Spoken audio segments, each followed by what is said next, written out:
سلام آقا، جدیدن شدم خود، تو رو میبینم میشم شد. سلام گل، پیش من نیا منم میشم هول، تو رو میبینم بالا میره تست الکل.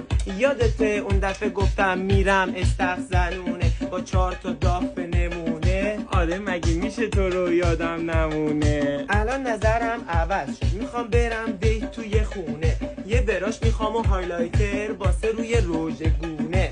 وای نرو تو خونه، انگوش میکنم تو تالگونه، یهو میبینی ایه جو به بعد کمره دو شک میمونه. چالگونه رو برش کن الا بلا، هنو اسممو نمیدونی، مردم صدا میکنن خاله سهیلا. خاله جون I love you PNC.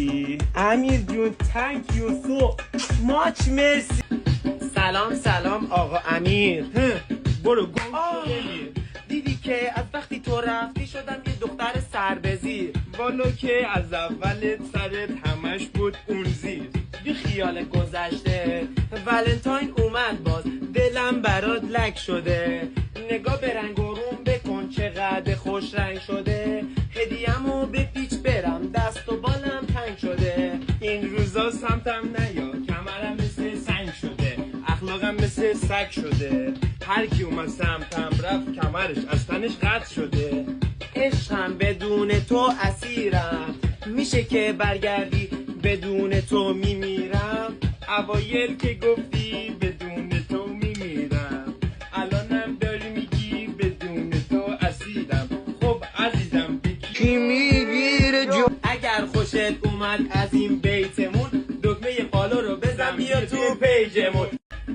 سلام آقا من اومدم. سلام جوجو خوش اومدی. میرم استخزنونه با 4 تا داف نمونه، یه کانسیلر بهم بده آبم خوردش بمونه. پودر فیکس فلور مار با کانسیلر سیروره، صبح مثل صبونه بزن رو پوست میمونه، اگه بزنی روشگونه سرخ میشی مثل هندونه.